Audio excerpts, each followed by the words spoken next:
Halo teman-teman Pilkom, selamat datang kembali di podcast Ruang Cerita, tempat kita ngobrol santai tapi penuh makna bareng tamu-tamu inspiratif yang pastinya relate banget sama kehidupan mahasiswa. Dan di sini aku Sarah Safira nggak sendirian bareng partner aku yang nggak kalah semangatnya. Hai semuanya, aku Vera Ajeng dan kali ini seneng banget rasanya bisa balik lagi nemenin kalian di podcast Ruang Cerita.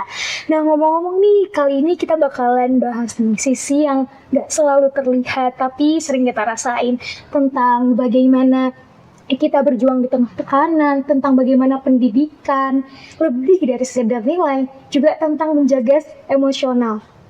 Benar banget Jeng, tema kita hari ini yaitu tentang diri tak terlihat, kepemimpinan, pendidikan, dan juga kesehatan mental. Karena aku percaya Jeng, di balik peran-peran besar yang ada, di balik pencapaian yang ada, itu pasti ada sebuah sisi-sisi personal yang gak kita lihat, yang gak kita tahu ya Jeng ya. Bener, dan kali ini pastinya sangat menyentuh karena kita bakalan ngobrol dari sudut pandang yang sangat dekat sekali dengan mahasiswa. Langsung saja kita sambut Bapak Dr. Andes Muhammad Arif Rahman MKOM selaku Wakil Dekan Bidang Kemahasiswaan, Alumni dan Kewirausahaan Mahasiswa di Filkom UB. Selamat siang Bapak. Selamat siang. Bagaimana Bapak kabarnya hari ini? Baik, alhamdulillah. Suara masih serak. Tadi tetap selalu semangat ya Pak ya. Oke. Jadi kita hari ini nggak ngobrol cuma kegiatan kampus gitu ya Pak ya seperti biasanya, tapi kita juga pengen bahas tentang mungkin sisi-sisi personal gitu Pak ya, yang nggak banyak orang tahu. Lihat gitu ya, karena kami juga percaya bahwasanya setiap manusia juga pasti memiliki prosesnya masing-masing. Iya betul, langsung aja nih ya Pak ya. Kalau misalkan kita mundur sedikit nih Pak, ke zaman Pak Arif masih kuliah, pernah nggak sih Pak ada di momen-momen mungkin yang Pak Arif itu merasa banyak ragunya, banyak bingungnya, entah itu karena tekanan, entah itu karena nggak tahu nih tujuannya mau kemana sih gitu, atau mungkin ada di momen yang juga semangat Pak Arif itu bisa dibilang menurun gitu Pak. Semester 1. Semester 1, awal banget ya Pak ya? Langsung tuh. Karena ditanya oleh kawan, kamu besok kalau lulus jadi apa? Oh. Saya nggak bisa jawab. Karena jurusan saya matematika. Siapa yang butuh jurusan matematika? Nah, ketika saya tidak menjawab, saya tanya dia. Kebetulan dia teknik mesin. Terus dia bilang, saya bisa membuat mesin. Karena saya diajarkan materi A, B, C, D, dan lain sebagainya. Di situ saya dong. Nah, kalau saya kuliah terus saya nggak tahu jadi apa, itu akan menjadi masalah. Saya tanya ke kelas, mungkin keliru saya tanya. Saya tanya itu, besok jadi apa? Guru les, ulang gitu. Atau guru SMA. Itu pertama. Kemudian semester 2 mau ke semester 3. Ketika saya pulang kampung, Agustus ya, berarti kan sekitar bulan Juli saya pulang, saya jadi ketua panitia 17 Agustus. Suruh memimpin rapat. Apa yang saya bicarakan? Karena saya nggak pernah aktif di kemahasiswaan atau apapun gitu. Itu semester 2. Terus saya tanya Bapak, terus kata Bapak gini, loh kamu kok nggak ngerti sama sekali? Karena Bapak ngetes ya, saya nggak ngerti sama sekali. Terus dia bilang gini, hidup itu tidak sekedar belajar, tapi juga memahami masyarakat. Nah, dari situ ketika saya balik ke kampus, saya cari kakak kelas yang aktif di kemahasiswaan. Terus dia bilang, kamu mau aktif? Mau. Nah, saya mendapat tugas seksi sibuk. Jadi kalau ada acara, ngatur kursi, ngatur apa, gitu. Kemudian, tapi setahun kemudian saya masuk panitia. Itu sebelumnya bukan panitia, pokoknya ikut gitu aja. Nah dari situ kemudian sampai akhirnya ketika saya semester 6, saya dipercaya menjadi ketua lomba karya ilmiah se-Indonesia. Dari situ kan ada proses yang saya nggak mungkin bisa menjadi ketua kalau saya nggak ngangkat kursi waktu itu. Tapi saya sudah melupakan saya besok jadi apa. Karena saya menganggap saya ketemu dengan dengan saya ketemu dengan alumni. Yang satu itu pengusaha yang bangun rumah itu properti ya. Itu. Dan yang satunya lagi itu kerja di bidang asuransi. Semuanya manajer. Gitu. Relate atau enggak, yang penting saya tidak selalu harus jadi guru. Gitu. Jadi kalau ditanyakan kembali sempat down, ya down karena nggak tahu. Tapi seiring dengan waktu terjawab semuanya. Jadi apa yang bisa kita lakukan di situ, apa yang bisa kita optimasi dan kita kerjakan. Oke, padahal tadi awalnya bingung ya Pak mau kemana arahnya gitu. Akhirnya kemana? Dan ketika saya kerja pertama kali programmer, Langsung bingung Pak. padahal Dari matematika ke programmer ya Pak ya? Padahal saya semester 5 itu diajari programming. Saya tuh enggak ada lagi. Tapi saya kerja programmer. Oke. Gitu. Di saat itu mungkin kalau Pak Arif sendiri gimana akhirnya menentukan, tadi kan awalnya juga ragu ya Pak untuk sebenarnya tujuannya kemana sih, tapi kan Pak Arif mencoba ya Pak, yang awalnya pasti banyak takut, banyak ragunya ya Pak, apalagi tidak ada pengalaman sebelumnya ya Pak ya, tapi akhirnya mencoba dan terus akhirnya di akhir pekerjaan pertama juga programmer ya Pak ya. Yang menurut saya kayak sangat jomplang banget ya dari matematika ke. Betul. Karena dia bisa nerima saya karena kan saya belajar sendiri programmer, karena waktu itu jurusan matematika yang bisa membuat coding juga nggak banyak, dan saya termasuk yang belajar itu meskipun tidak belajar spesifik ya. Kemudian saya belajar di sana, dan juga mungkin lulusan komputer juga nggak banyak gitu. Jadi tapi waktu itu saya 70 orang yang daftar, yang diterima 2 orang. Termasuk Bapak berarti? Termasuk saya gitu. Jadi 70 orang ya. Kemudian saya mendapatkan training di Jakarta selama 1,5 bulan. Setelah itu baru jadi programmer. Berarti selama ini kayak perjalanannya nggak selalu mulus ya Pak ya? Kayak Nggak selalu mulus, karena saya waktu itu 1,5 tahun jadi programmer, kemudian ada daftar jadi dosen. Waktu itu jadi dosen nggak seperti sekarang, Mbak. Harus doktor, harus apa, itu kan dulu kan S1 bisa ya. Saya pengen jadi dosen karena saya pengen sekolah lagi. Agak nakal, karena orang tua nggak mungkin membiayai saya kan. Jadi akhirnya ya saya pengen jadi dosen. Gaji saya 1/10 dari programmer jadi dosen. Makanya kan jadi dosen itu gampang untuk saya waktu itu. Karena yang dibutuhkan 3, yang daftar 1. Kan langsung masuk. Gitu. Iya. Kalau saya mengatakan jadi dosen itu bukan prestasi, karena tidak ada ini persaingan ya. Sekarang ini informasi itu tidak seperti zaman saya dulu. Kita bisa tanya kan, tanya Google atau apapun itu ya, atau ChatGPT atau yang lain. Nah, kalau menurut saya yang mahasiswa sekarang itu harus tahu besok itu mau jadi apa. Itu harus jelas. Kalau dulu saya nggak jelas karena nggak ada yang ngasih tahu. Gitu. Kalau sekarang kan bisa. Contoh misalkan, jadi gini, contoh misalkan jurusan matematika saya dulu bisa apa itu nggak ada. Di buku kurikulum dia apa nggak ada. Nah sekarang kalau saya melihat mahasiswa sekarang di buku kurikulum itu Lengkap. Bisa jadi apa? Betul. Mau 10%-nya atau 100%-nya itu kan pilihan. Betul ya? Kalau yakin saya hanya bisa 10%, ya nggak apa-apa, yakin kok. Tapi kalau setelah itu gagal, ya kan itu pilihan kita. Betul. Karena semakin banyak yang kita pelajari, ya semakin susah. Semakin mental kita, ya akan banyak bermasalah gitu. Ini belum selesai, masih ada lagi, baru lagi, dan seterusnya kayak gitu.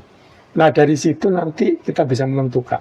Contoh paling gampang aja ya, full stack developer, bisa UX, bisa front-end developer, bisa back-end. Ada yang mengatakan, itu gampang ini, tak tambah lagi komputasi cerdas atau machine learning. Berarti ada 4 kompetensi yang harus dan ini kan mata kuliahnya tidak satu ini, bisa jadi satu, betul. Nah, kalau sudah ditentukan seperti ini, ya sudah, jalan. Artinya apa? Ketika kita lulus, kita bisa nih semuanya, kita bisa bertanggungjawabkan. Sehingga ketika ada lowongan full stack developer dan lain sebagainya, kita bisa. Ya, kemarin saya coba searching lulusan-lulusan tahun 2014 dan 2015. Itu saya tertarik dengan satu mahasiswa yang dia menuliskannya menjadi data analis. Padahal zaman itu tidak ada profesi data analis. Tapi dia nuliskan di LinkedIn itu data analis. Dan dia bekerja itu jadi data analis. 4 kali bekerja dia. Semuanya jadi data analis. Nah, saya nggak tahu apakah dia dulu kecemplung di data analis karena dia tidak duga. Tapi mungkin karena background-nya memenuhi syarat sehingga dia bisa. Atau sejak awal dia sudah mempersiapkan diri menjadi data analis. Nah, kalau sekarang itu lebih mudah. Makanya bagi yang bingung, tentukan dulu kamu mau jadi apa. Sederhana, ya nanti juga hasilnya juga sederhana. Kalau kamu kompleks, hasilnya pasti akan lebih baik. Gitu. Aku jadi tahu nih, kayaknya kita ini harus, apalagi kita ya di era sekarang, kita harus detail banget nih untuk mengetahui gitu, untuk tahu kita tuh bakalan jadi apa sih nanti. Harus dimulai dari sekarang nih, kita harus tahu nih. Juga buat teman-teman juga nih kangen. Harus ditentukan. Jadi nggak melihat hasilnya nanti harus seperti apa, tapi rencana awalnya dulu aja ya Pak ya, nggak usah stres mikirin Betul. tampaknya susah deh nanti gitu ya. Gimana ya, pokoknya dicobain aja dulu ya. Iya, rencanakan ya Pak ya. Susah itu pasti. Betul. Tapi diterima dengan ikhlas gitu. Dan pas susah beneran. Susah makin Bisa terima. Iya, betul. Tantangan juga ya. Ada lama-lama. Gitu. Baik Pak, mungkin kita juga bisa melihat ya Pak, gimana Bapak sekarang sedang memiliki peran penting di bidang kemahasiswaan ini juga. Namun Kak, pernah nggak Bapak di era semua ini kayak harus ada tekanan juga kan ya Pak ya, pastinya dengan tanggung jawab yang besar. Gimana Bapak bisa menyikapi hal tersebut nih? Biasanya sakit ya. Langsung sakit. Jadi kalau banyak mikir dan lain sebagainya, saya itu sakit biasanya. Nah itu saya sudah merasa, wah ini waktunya istirahat. Dan istirahat saya biasanya tidur. Tidur ya Pak. Biasanya 2 hari nggak masuk, itu minum vitamin, sudah biasanya beres lagi, itu satu. Yang kedua, kadang-kadang badan sehat tapi suntuk. Nah, saya punya hobi dari dulu ini, dari SMA. Saya suka traveling. Kalau waktu jadi mahasiswa itu, saya sering keliling pakai motor. Bahkan sekarang itu kadang-kadang kok suntuk ya, nggak bisa mikir gitu. Saya izin ke istri, saya mau ke pantai selatan. Sendirian Pak? Sendirian pakai motor. Me time gitu ya Pak ya. Sendiri gitu.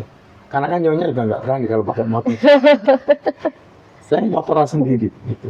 Nah biasanya di tengah jalan tuh sambil mikir ini. Kalau penting ya saya berhenti, saya catat. Gitu. Oh, sampai gitu. dicatat juga Pak? Iya, saya catat karena bisa bawa HP. Karena ada aplikasi Keep kan, di situ saya catat di situ.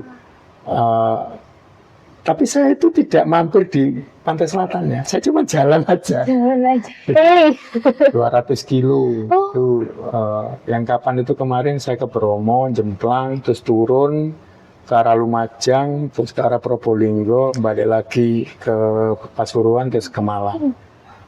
Cukup jauh Pak. Loh, kan memang rekreasinya kan di jalan. Oh, untuk salah satu cara Lepas rilis stres ya.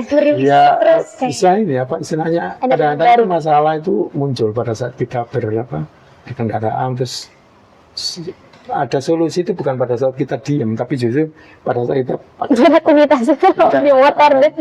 Jadi ada masuk solusi gitu ya Pak. Betul. Oke. Nah, itu kan semua orang pasti beda-beda. Betul. Ada kawan saya solusi itu kalau dia teriak-teriak. Iya kayak gitu. Jadi kalau dia teriak, jadi dia menghafalkan soal dan kemudian jawabannya itu pakai teriak. Kalau nggak teriak dia nggak bisa. Makanya dia cari kos yang kira-kira agak kedap gitu. Nah itu setiap orang itu beda-beda. Betul. Ada yang solusinya itu ngopi sampai jam 3 pagi. Loh kan setiap orang sendiri-sendiri. banget kayaknya. Iya, kan ada juga, tapi saya enggak. Gitu. Kalau itu, terus kalau bersepeda, saya sering juga kadang-kadang muncul, meskipun nggak ada tujuan sebenarnya untuk menyelesaikan masalah atau apa, tapi ketika bersepeda 2-4 jam itu kadang-kadang muncul masalah. Ya cuman itu aja yang saya lakukan. Gitu. Berarti tiap orang punya cara. Punya cara, dan itu harus dipelajari. Kita harus punya Tahu ya, Pak, pelajaran. Apa artinya berhenti sejenak gitu? Berhenti sejenak dari semua kesibukan ini. Seperti tadi kayak hobi gitu Pak. Apa maknanya menurut Bapak? Mungkin seperti work life balance gitu ya Pak. Jadi nggak tahu kerja aja, tapi juga seimbang nih gitu. Murad juga dan Saya Waktu kalau untuk keluarga. saya berhenti sejenak itu kok rasanya enggak ya. Tapi kalau saya berhenti sejenak ya nonton YouTube. tahu. Jadi Satu, yang kedua ngoding. berhenti sejenaknya ngoding. Malah ngoding Pak, sampai sekarang masih. Iya, Oh, ngoding deh. beda-beda. Kalau kita mungkin agak Karena tekanan ya. itu bahagia kan. Ini tekanan nih Pak. Serius Pak, sampai membahagiakan ya gitu ya. Ya, ngoding saya gitu. Contoh misalkan saya ingin membuat landing page yang sendirian gitu, dalam arti nggak ada bantuan apapun, cuman dari baca-baca aja. Ya sudah, dari situ saya membuat sehari 2 hari gitu. Unik ya ternyata ya. Unik banget. Apalagi kalau misalkan Semua orang punya concern masing-masing. Betul. Makanya saya bilang kalau mahasiswa sekarang ini mewah dalam waktu komputer itu ada di genggaman. Kalau nggak bisa itu sebenarnya ya Peralihan gitu ya Pak ya. ya ketahuan. Gitu. Saya dulu mulainya dari tidak punya. Nah sekarang punya. Kenapa tidak saya manfaatkan? Maka kalau dalam kesendirian, kalau misalnya Sabtu Minggu saya tidak ada kegiatan apapun, mau keluar juga males, ngoding. Kan banyak masalah itu yang bisa diselesaikan. Iya kan? banyak masalah dengan mengoding Pak. Ngoding. Keren. Gitu. Baru tahu ternyata seorang Pak Arif hobinya ngoding ternyata ya Pak ya. Ngoding saya. Makanya kalau ada orang bilang, saya nggak bisa ngoding, dia nggak percaya. Karena buat Pak Arif hobi gitu ya Pak ya. Bukan. Kalau ngoding itu kebiasaan. Kalau kita nggak biasa ngoding, ya kita nggak bisa ngoding. Karena saya mulai dari tidak bisa. Bukan saya bisa loh. Betul. Saya mulai dari tidak bisa ngoding. Saya kena mata kuliah yang saya nggak ngerti bahasa programannya apa. Waktu itu pakai bahasa C. Saya harus baca sendiri dan lain sebagainya. Sampai ngerti struktur data. Menggunakan itu. Sampai file sistemnya. Sampai grafiknya. Jadi kalau sekarang buat tombol itu kan Udah ada. dasar. Ya selesai kan. Saya dulu hampir berapa baris itu. Banyak banget itu. Susahnya berapa kali lipat ya Pak ya. Dan makanya kalau sekarang enak jadi programmer. Nggak susah gitu. Cuman memang istilahnya jadi luar biasa yang membuat kadang-kadang saya juga bingung ini maksudnya apa dan sebagainya. Nah, saya cuma belajar itu aja. Waktu anak saya bilang, kan jadi programmer juga di Jakarta, dia bilang, Pak, bahasa pemrograman yang untuk back-end itu yang terkenal itu Golang sekarang. Ya Golang. Golangnya apa lagi? Wah, kayak Pak tutorial. Ya, saya ikuti tutorialnya. Gitu. Terus saya buat untuk backend-nya. Nanti dia buka Postgres, kemudian dia baca database, kemudian dikembalikan nanti. Ya lumayan juga. Itu dalam artian untuk orang pemula bisa sampai seperti itu, saya masih butuh 3 hari untuk bisa memahami. Akhirnya ngerti, oh paham. Itu sampai artinya saya udah ngerti itu. Jadi, Ya kayak gitu. Itu kalau kita nggak ada apa-apa. Kalau tadi katakan berhenti sejenak ya itu. Benar, kalau kamu apa berhenti sejenak ya? bener nggak ngapa-ngapain ya. Kalau Pak Arif berarti berhenti sejenaknya pun sebenarnya masih produktif itu ya Pak. Iya melakukan hal Saya produktif. pusing kalau berhenti sejenak. Oh dia malah pusing ya Pak ya kalau di aja gitu ya Pak ya. Dalam artian gini, saya suka tuh nonton YouTube. Nonton YouTube itu untuk nambah pengetahuan. Berarti, oh ini maksudnya ini kadang saya catat. Kadang saya di laptop bisa jadi lagi. Kemudian saya pakai untuk kalau tadi yang waktunya nggak ngapa-ngapain gitu ya. Terus kemudian ya itu tadi. Kalau lagi di rumah kadang-kadang anak-anak juga pergi, istri yang belajar, saya sendirian di rumah. Ya sudah ngoding aja. Gitu. Jadi aku Contoh sekarang ya, saya kan ngajar pemrograman lanjut sekarang ini. Itu saya belum pernah ngajar itu. Belum pernah Bapak? Saya terakhir 2010. Sudah lama sih banyak yang berubah ya Pak? Udah lama. berarti Bapak harus Belajar aja nih ulang, Iya. setelah itu mengajarkan. Iya. Ya, itu yang saya lakukan adalah kalau nganggur-nganggur ya saya belajar ngoding itu untuk bahan materi. ya benar. Ya, saya bilang makanya saya kaget deh. Kok saya dikasih pemrograman? Padahal saya udah 2010, saya nggak pernah. Artinya udah 15 tahun Iya betul. untuk materi Java itu terakhir gitu. Keren. Jadi ini kamu harus bisa nih jadiin gimana berhenti sejenak tuh tetap produktif, Bermanfaat. bermanfaat. Ya, Kita belajar ya Pak ya di waktu senggangnya juga. membuat materi kan, saya dosen kan harus membuat materi. Kalau kita materi buatan kita sendiri itu kan lebih cepat. apa istilahnya lebih menyatu lah gitu. Makanya kalau ngajar terus dosennya nggak ngerti itu kan ya bahaya. Ya kan, Menyesatkan nanti ya Pak ya. kasihan mahasiswanya dengan itu. Harusnya kan ngomong, saya nggak ngerti itu. Tolong beri waktu saya 1 semester untuk belajar kan, seperti itu harusnya. Betul. Ya, jadi kan bukan membaca materi, Mengajarkan ya Pak ya. dosen itu mengajarkan. Betul. Bukan transfer of knowledge, tapi menunjukkan ini loh, yang penting itu di sini. Kalau transfer knowledge itu mahasiswa sendiri. Untuk akhirnya membentuk karakter kita. Anda pengen bisa apa, Anda pengen mau jadi apa, itu harus didefinisikan. Betul. Karena dari situ baru Anda mencari jalan. Oh harus A, harus B, harus C. Peta jalan itulah yang harus kita konsisten untuk dikerjakan. Saya dulu nggak suka jadi dosen. Karena saya dulu aktivis mahasiswa. Waktu ketua jurusan, kan kita dikumpulkan ya satu jurusan atau departemen lah sekarang. Saya itu ditunjuk oleh, jadi pada saat ketua departemen ngomong, ada bapak saya di sana, Pak, bolehkah Arif ini jadi dosen? Saya ditunjuk gitu. Dulu saking gampangnya jadi dosen, bahkan kadep itu bisa menentukan kamu mau nggak gitu. Saya nggak mau. Saya pengen kerja di luar jadi dosen. Karena kakak kelas saya cerita, udah jadi dosen nih, gajinya sedikit gitu. Gajinya sedikit. Itu yang nancap di kepala saya. Itu. Akhirnya saya jadi programmer. Makanya ketika saya memutuskan jadi dosen, saya cuma 10% ya gaji saya.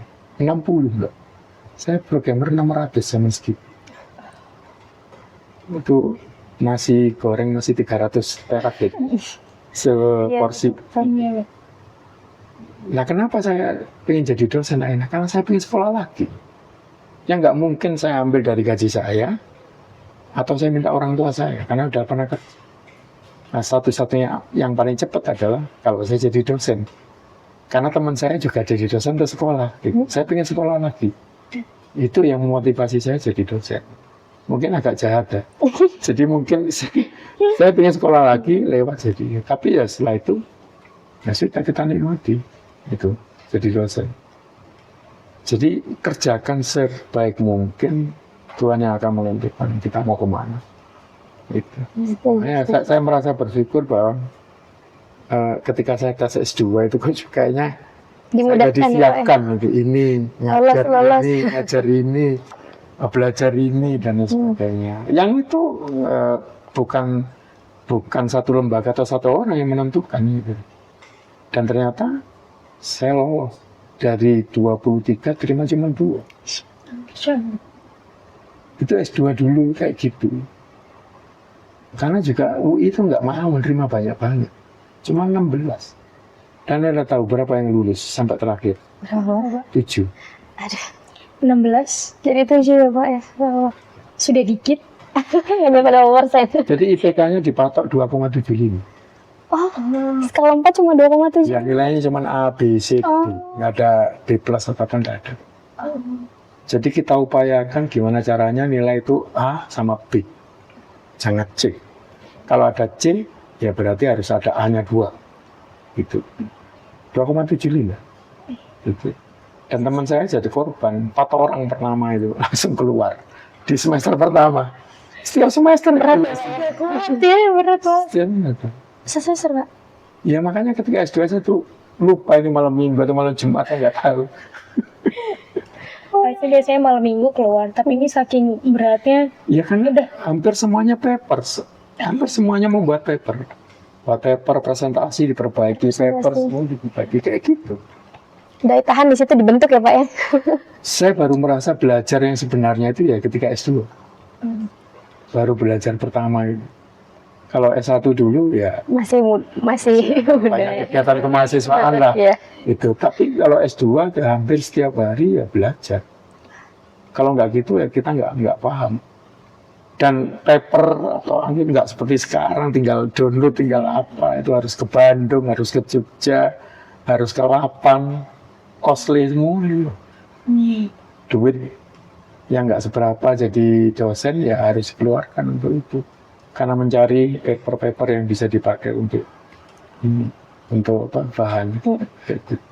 Tapi ya kita kerjakan karena itu sudah seharusnya seperti itu kan, nggak saya aja. Teman saya juga melakukan hal yang Tanggung jawab masing-masing ya Pak. ibaratnya panas itu ya semua merasakan. Semua merasakan, pusing semua merasakan ya Pak. Iya kan. Makanya kan heran kalau misalkan di kuliah itu ada yang santai, ada yang padahal kan pakai masalahnya sama. Betul. Nah itu kan Pilihan diri sendiri. pilihan kita. Itu aja sebenarnya. Setuju. Jadi untuk punya mungkin ilmu yang banyak dari pengalaman itu ya memang harus banyak mengikuti apapun ya Pak ya, kita coba semuanya gitu. Dari pengalaman itu kita nggak tahu nih yang apa aja nih, yang bagian mana yang bakal adalah guru yang terbaik. Iya, dari dulu orang mengatakan itu, tapi menerjemahkan dalam hidup sehari-hari kan setiap orang berbeda. Nah, kalau saya perbanyaklah kegiatan supaya banyak pengalaman. Betul. Setuju. Mungkin tadi juga salah satu yang penutup ya Pak ya, pertanyaan penutup dari sesi podcast kita hari ini. Terima kasih banyak Pak Arif sudah Sama-sama. untuk berbagi cerita. Mohon maaf kalau jawabannya Sangat insightful ya, Mbak.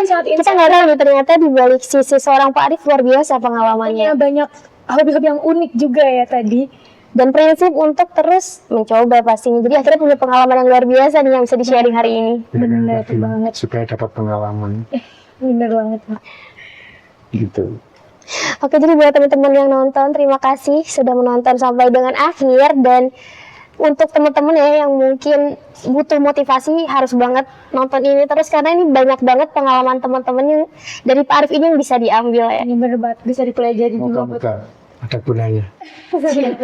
Sekali terima kasih Pak Arif untuk Sama-sama. sharing hari ini ya Pak ya. Iya, sama. Dan sampai jumpa lagi di podcast Ruangan Cerita berikutnya. Tetap jaga diri ya guys, dan kasih diri kalian ruang buat berpikir, tumbuh, dan merasa. Oke, see you.